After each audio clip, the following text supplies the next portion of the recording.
बहुत समय पहले गंगा नदी के किनारे बसा था सुंदर गांव हरियाली नगर।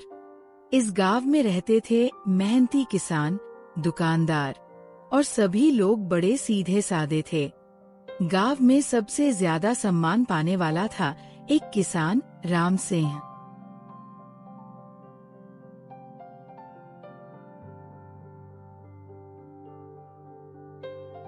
सुमित्रा, देखो कितनी अच्छी फसल हुई है इस साल। गेहूं के दाने सोने जैसे चमक रहे। हाँ, भगवान का शुक्र है। आपकी मेहनत और ईमानदारी का फल मिला है। पापा, आप हमेशा कहते हैं कि मेहनत और सच्चाई से कमाया गया पैसा ही सुख देता है। बिल्कुल सही कहा बेटा। झूठ और धोखे से कमाया गया पैसा कभी टिकता नहीं। इसी समय शहर से आया एक व्यापारी मनोहर। उसके पास बहुत पैसा था, लेकिन वो धोखेबाज और लालची था।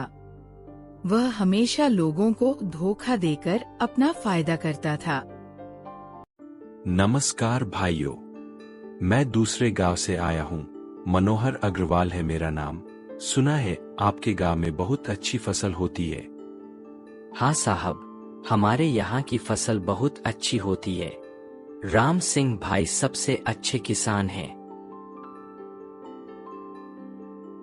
मनोहर गांव घूमते घूमते राम सिंह के खेत तक पहुंच जाता है। तो आप है राम सिंह जी, आपकी बहुत तारीफ सुनी है। नमस्कार साहब, आइए बैठिए। क्या सेवा कर सकते हैं आपकी? मैं आपकी पूरी फसल खरीदना चाहता हूँ। नाम है मनोहर अग्रवाल। ये तो बहुत अच्छी बात है। आप क्या भाव देंगे? ये भोला भाला लगता है। इसे आसानी से बेवकूफ बनाया जा सकता है। मैं आपको बाजार से 50 रुपए ज्यादा दूंगा प्रति क्विंटल। बस एक छोटी सी शर्त है। पहले आप मुझे 50,000 रुपए एडवांस दे। ये मेरी कंपनी की पॉलिसी है। लेकिन साहब, खरीदार एडवांस देता है, बेचने वाला नहीं। अरे भाई, आप गांव के लोग हैं, शहर के तरीके नहीं जानते। बड़े व्यापार में यही होता है। मैं आपकी फसल का इंश्योरेंस भी करवाऊंगा। हाँ, अगर इंश्योरेंस हो जाए तो अच्छा है, लेकिन 50,000 रुपए तो बहुत ज्यादा है। ठीक है, आप जितना दे सके। 25,000 रुपए ही सही। ठीक है, मैं पहले अपने घर पर बात करके आपको बताता हूँ। राम सिंह अपने घर की ओर चल देता है।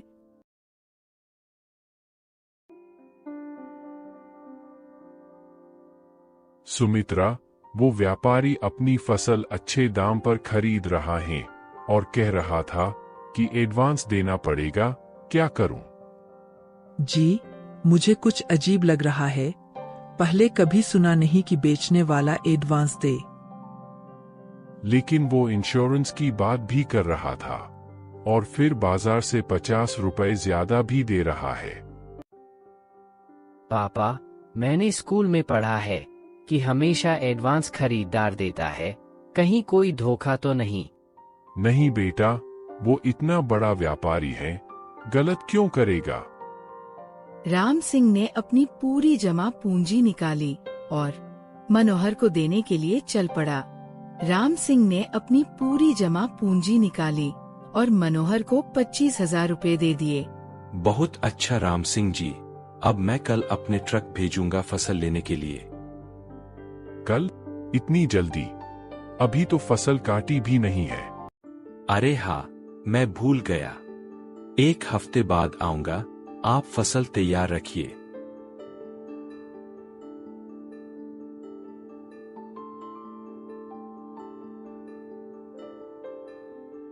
राम सिंह भाई, वो व्यापारी चला गया। कुछ जल्दी में लग रहा था। हाँ, कह रहा था कि दिल्ली में अर्जेंट काम है, 1 हफ्ते बाद वापस आएगा। राम सिंह, मुझे उस व्यापारी पर शक है। उसकी आंखों में धोखा दिख रहा था। पंडित जी, आप व्यर्थ की चिंता करते हैं। वो इतना बड़ा व्यापारी है। दिन बीतते गए, लेकिन मनोहर का कोई पता नहीं चला। राम सिंह हर रोज रास्ता देखता रहता। 1 हफ्ता, 2 हफ्ते, महीना बीत गया। राम सिंह परेशान दिखते हुए फसल भी खराब होने लगती है।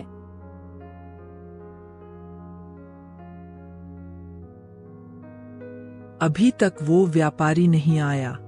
अब तो फसल खराब होने लगी है। पता नहीं क्या हुआ, कहीं कोई एक्सीडेंट तो नहीं हो गया।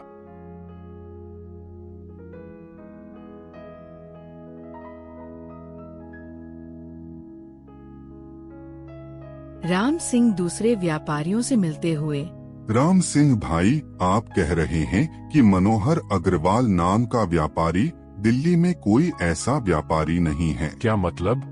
वो तो कह रहा था कि बड़ी कंपनी है। भाई, लगता है आप धोखे में पड़े हैं। पहले भी कई किसानों के साथ ऐसा हुआ है। मतलब मेरे 25,000 रुपए? वो पैसे तो गए। ये लोग इधर उधर भटकते रहते हैं और लोगों को बेवकूफ बनाते हैं। राम सिंह उदास होकर घर लौटते हुए, सुमित्रा, हमारे साथ धोखा हुआ है। वो व्यापारी झूठा था। मैं पहले से ही कह रही थी कि कुछ गड़बड़ है। अब क्या होगा? पापा, आपने मेरी बात क्यों नहीं मानी? मैं कह रहा था कि कुछ तो गलत है। मैं बहुत भोला था बेटा, लालच में पड़ गया। गांव में हलचल मची। गांव के लोग राम सिंह के घर इकट्ठे होते हुए, राम सिंह भाई, सुना है आपके साथ धोखा हुआ है। हमें लगा ही था कि कुछ गड़बड़ है।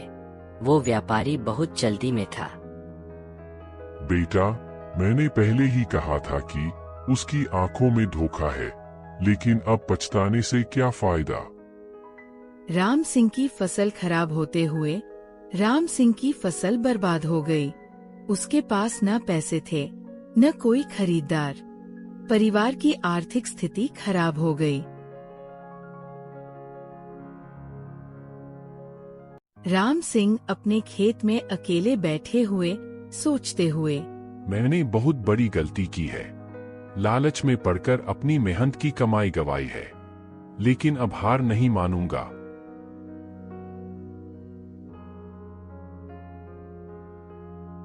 पापा, आप परेशान मत होइए। मैं पढ़ाई छोड़कर आपकी मदद करूंगा। नहीं बेटा, तुम पढ़ाई जारी रखो। मैं फिर से मेहनत करूंगा। इस बार कोई गलती नहीं करूंगा।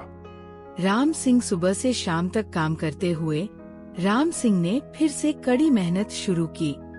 इस बार वो और भी सावधान था। किसी भी अनजान व्यक्ति पर भरोसा नहीं करता था। इस बार मैं केवल विश्वसनीय व्यापारियों से ही डील करूंगा। पहले पूरी जांच परख करूंगा। नई फसल लहलहाते हुए राम सिंह खुश दिखते हुए राम सिंह की मेहनत रंग लाई। नई फसल पहले से भी अच्छी हुई। इस बार वह बहुत सावधानी से व्यापार करने का फैसला किया। राम सिंह विश्वसनीय व्यापारी से मिलते हुए, राम सिंह जी, आपकी फसल बहुत अच्छी है। हम आपको सही दाम देंगे। पहले मैं आपके बारे में पूरी जानकारी लूंगा, फिर डील करूंगा। बिल्कुल सही कह रहे हैं। यहाँ मेरे सभी डॉक्यूमेंट्स हैं, आप जांच लीजिए। राम सिंह सभी डॉक्यूमेंट्स जांच करके डील करके वापस आता है। और तभी मनोहर भी गांव में वापस आता है। राम सिंह जी, मैं वापस आया हूँ। मुझे माफ कर दीजिए। तुम्हारी हिम्मत कैसे हुई यहाँ वापस आने की? भाई, मैं बहुत पछता रहा हूँ। मेरे साथ बहुत बुरा हुआ है। अरे धोखेबाज, तूने राम सिंह भाई को बर्बाद कर दिया था। मैंने कई लोगों को धोखा दिया था, लेकिन अब मेरे साथ भी वैसा ही हुआ है। मेरे साझीदार ने मुझे धोखा दिया, मेरा सब पैसा ले गया। तुम्हारे साथ जो हुआ वो तुम्हारी करनी का फल है। मैं जानता हूँ। मैं आपको आपके पैसे वापस करना चाहता हूँ। मेरे पास एक गहना है, उसे बेचकर पैसे दूंगा।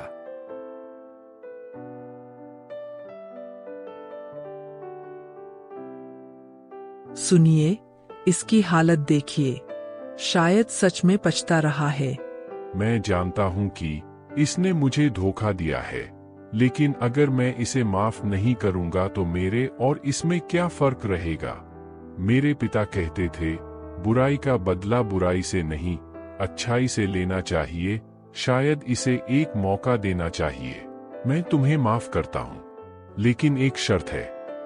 आप मुझे माफ कर रहे हैं? कोई भी शर्त मंजूर है।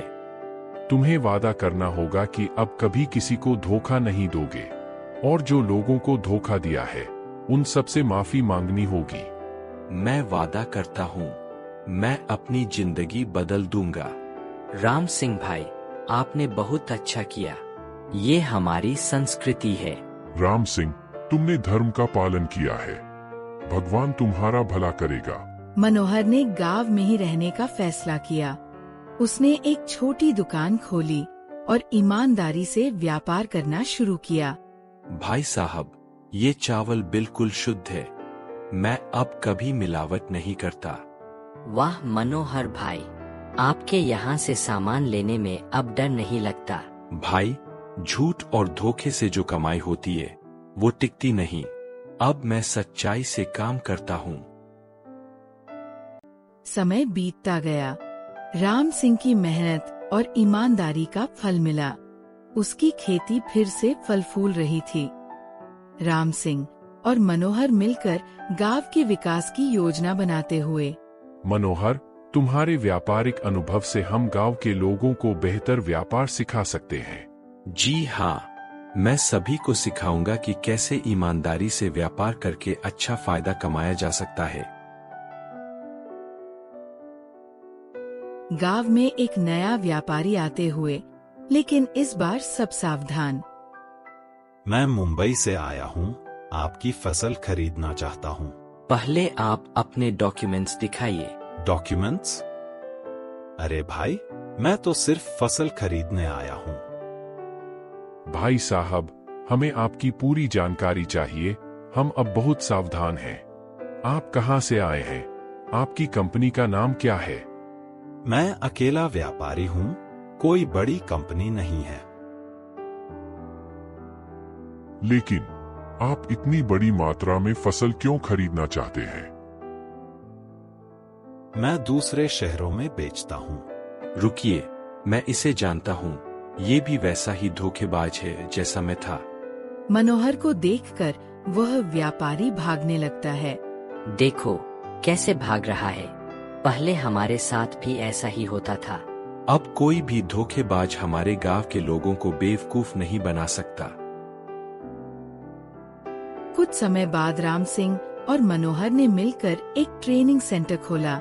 यहाँ लोग सीखते थे कि कैसे सुरक्षित व्यापार करें, कैसे धोखेबाजों को पहचानें।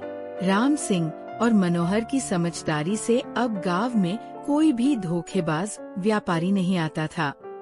सच्चाई, मेहनत और माफी, ये 3 गुण जीवन को सफल बनाते हैं।